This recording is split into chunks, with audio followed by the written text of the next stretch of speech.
Okay, so today I'm going to introduce a system that we just made for the management of IVF clinics.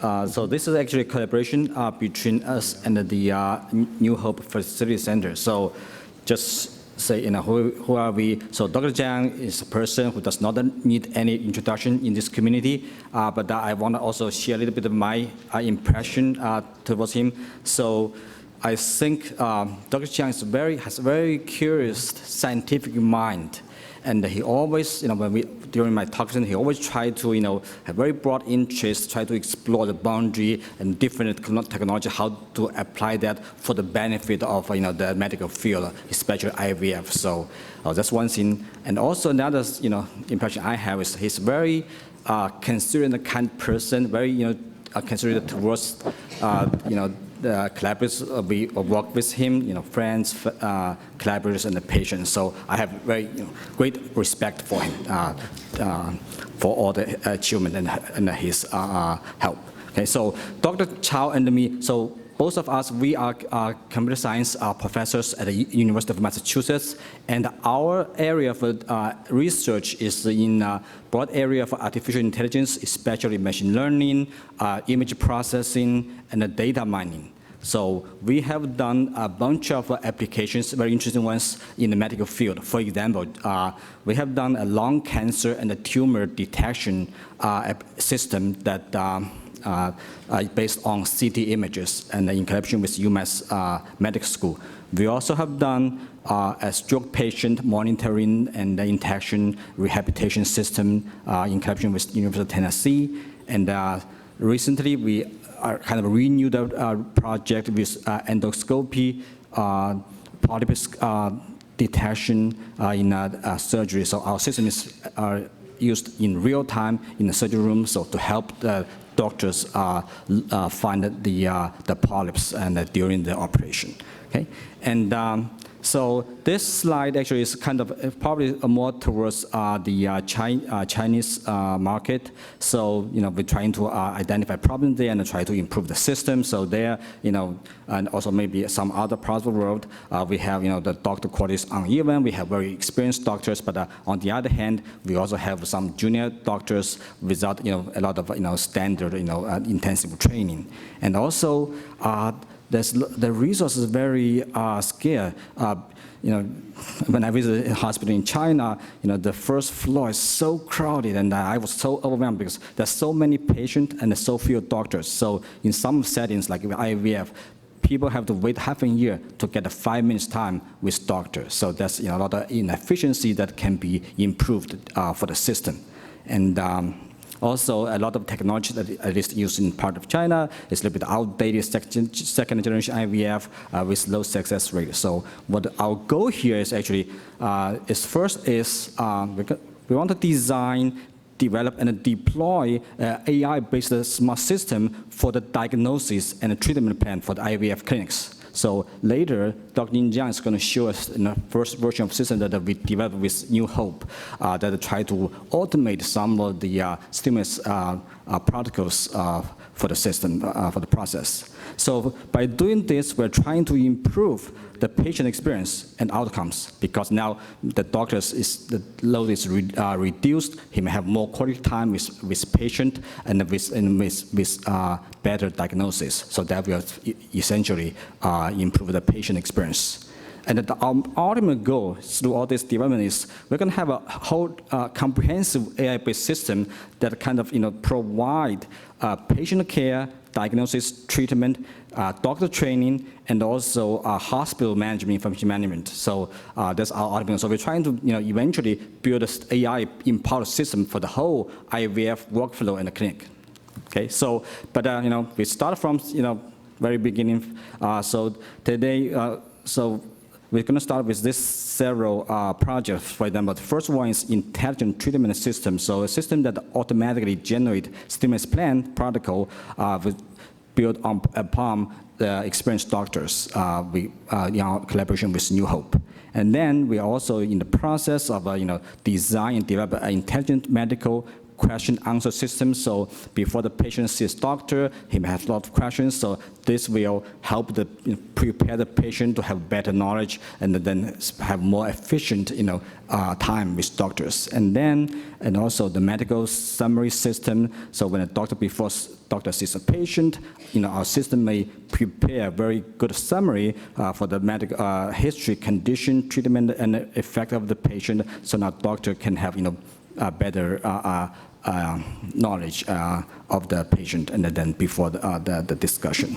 Okay, so down the road, we also, are in the process of preparing a design system for ultrasound, image-based ultrasound system for the follicle size and the quantity analysis, tumor analysis for the ovarian tumor, and also later generate an automatic report. So the technical challenges in this is, we do, as the previous mentioned, image pre-processing, image segmentation, and some anatomical analysis, based on the human and the doctor's knowledge. So we're trying to build an image-based system to provide this service. And this slide, I think, just in this Eric that's previously introduced, we are also, trying to do research along this line. Okay, so this slide is probably not readable, and that's intended. So by doing all this, we are trying to basically improve the efficiency in the system, reduce the doctor's workload, and also trying to improve the accuracy of the diagnosis and treatment. The end goal is to actually improve the patient experience. Okay, so Ninjang, you want to show the system that we just developed?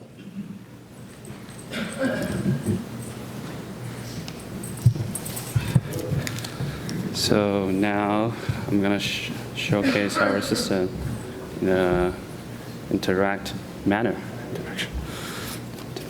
So overall, we divide the whole IVF cycle into 4 blocks. They are preparation, stimulation, trigger, and post-trigger. This is based on the functional behaviors from a computer science perspective, which may a little bit different from what we have in physical menstrual period.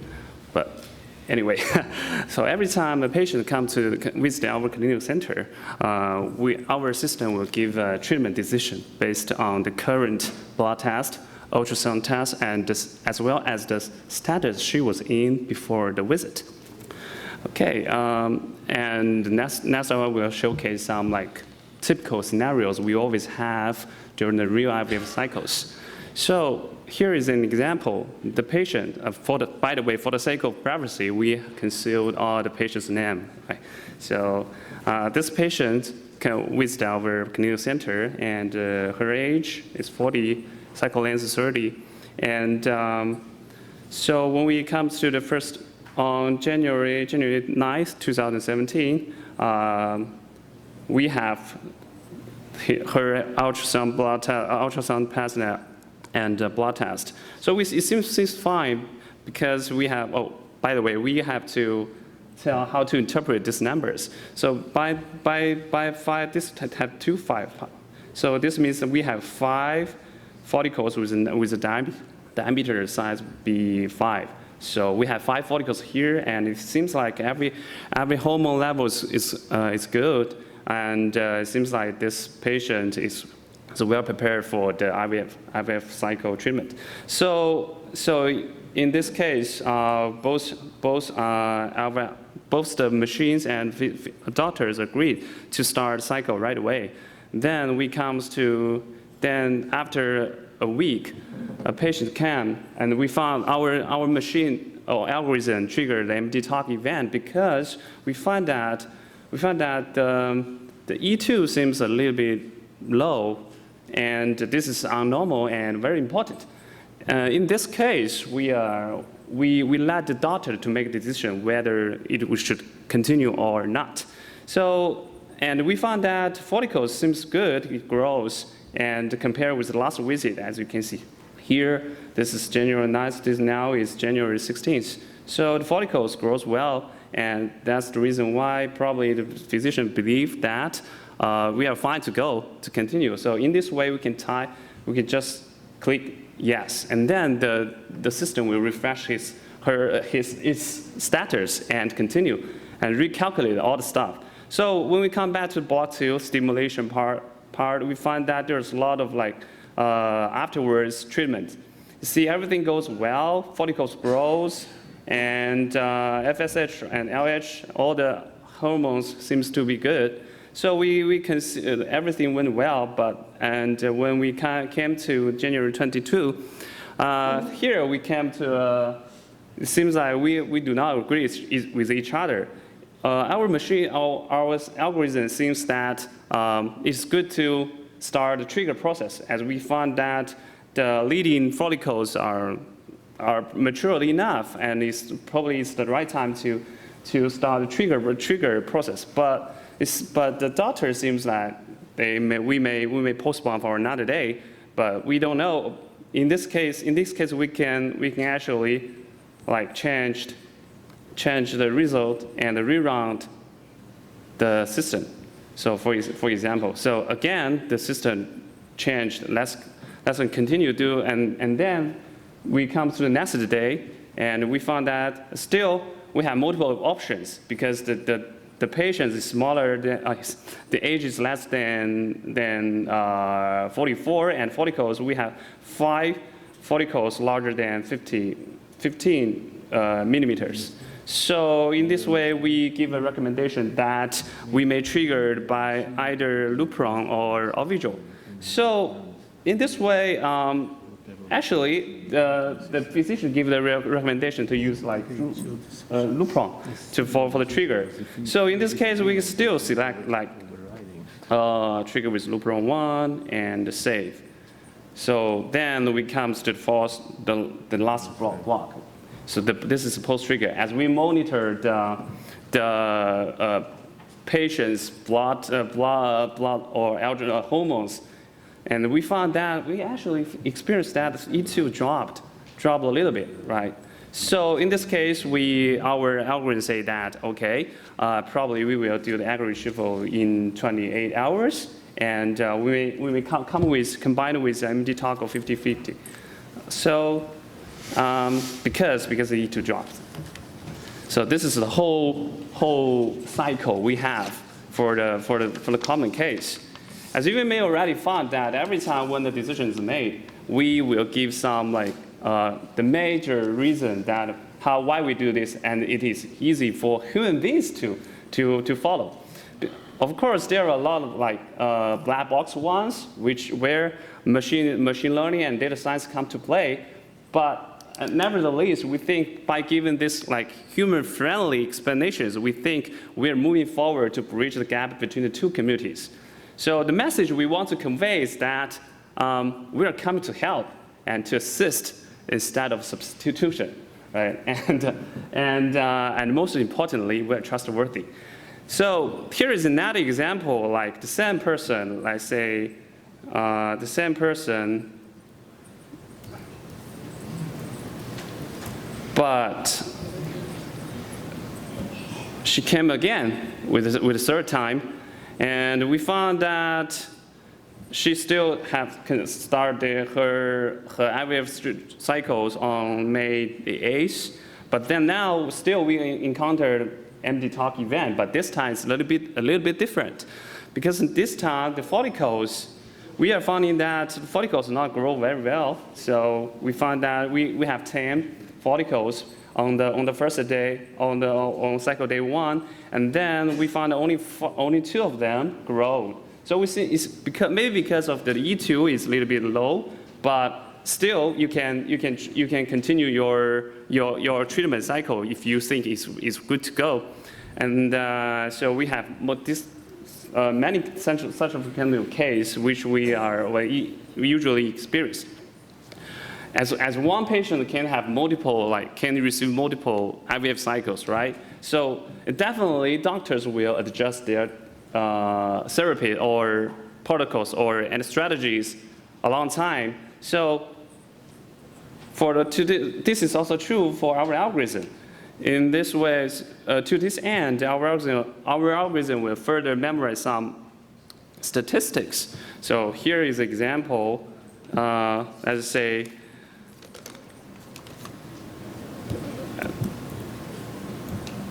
so this patients come to first, let's say the first round.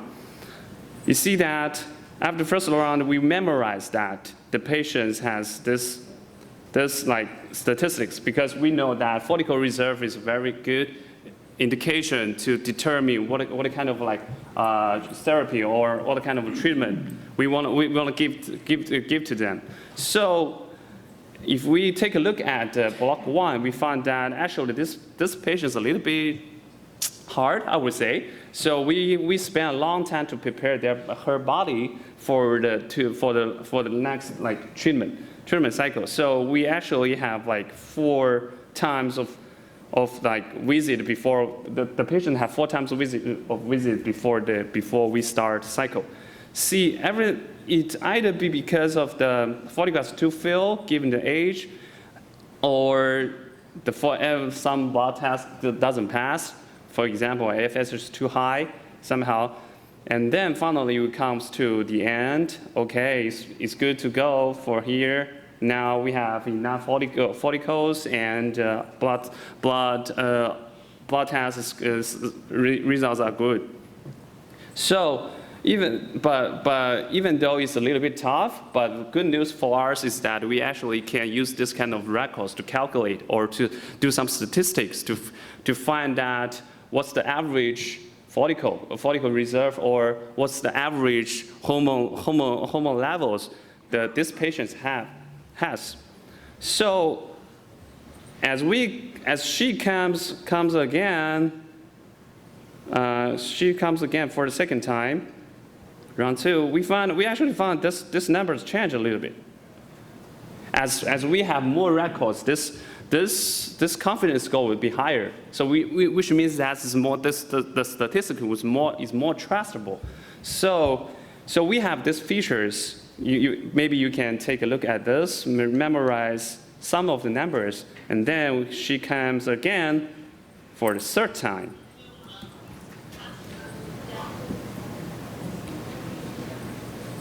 Again, it changed, right?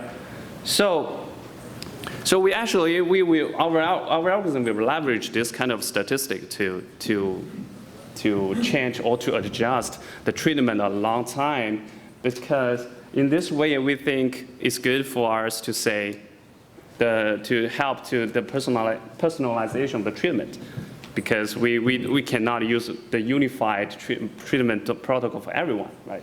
So I think how much time I left for me? 1 minute. 1 minute, okay. Okay, I'm gonna show, probably I can go over another case, say that, yes, maybe.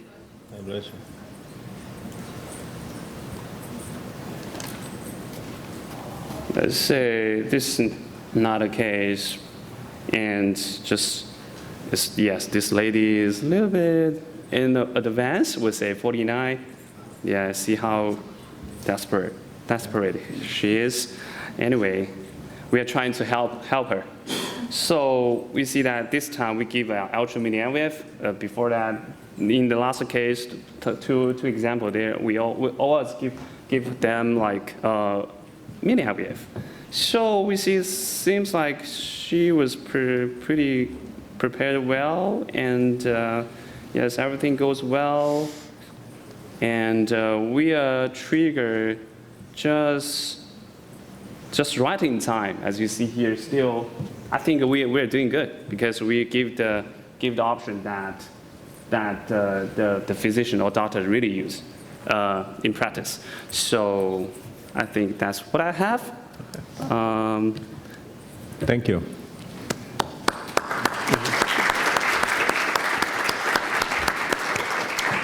Any question? John. Thank you, Ning. Very good presentation.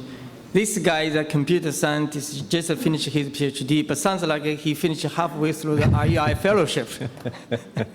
Yeah, so this is just a very preliminary presentation, but as we all discussed this morning, this may be the future of medicine. And we found that the whole idea is that trying to liberate our physicians' time. You know, when they first came to see me, then they said, well, we have to wait for 5 hours before talk to you. So I think all our fellow physicians have the same kind of idea. You're running out of time and you have to review your case, and the nurse waiting for the answer, you have to call the patient. So I think this machine learning system really going to change the way how we practice medicine. And with the telecommunication, you pretty much can sit on the beach, drink a red wine when you're talking to your patient and make decisions. Sounds wonderful, right? No. So I think the take-home message with this system is that it really can help us to make some preliminary management plan. And the machine can constantly remind us if something looks not quite the way we want to do, they can remind us. So I think it's going to be a good assistance. Now, last but not least, and this is going to be the teamwork, and we really like to invite the centers who are interested to participate in this project and let us know. We can share the data. We can build up a special algorithm for your practice, for your protocols. But that's a very good point, John. But I want to ask both of you, this is already started when a patient has been entered into the IVF treatment, try to choose the protocol, deciding when the time it is. But why not to anticipate even earlier? When a patient is seen, you start to enter some data on her medical history, past surgical history, and then the computer starts to tell you, okay, with this type of parameter that you entered, you need to order A, B, C, D. And then you can go to the next step only after the results are being seen. You know, try to complete the entire treatment cycle from the beginning. Yeah, great idea. And that's, I think, what we should do. Is like a computer can start doing some kind of preliminary triage. Patient, and they really can speed up the process. And actually, you minimize the error. You know, you and me must have had the same experience. Some patient came to see you with 18 IVF cycles, with the medical records so thick, you really cannot figure it out. It may take you 5 minutes to make a decision, but it will take you half an hour to go through all the medical records. That's right. So I think that can be really scanned through, filtered through by the AI system. Yeah.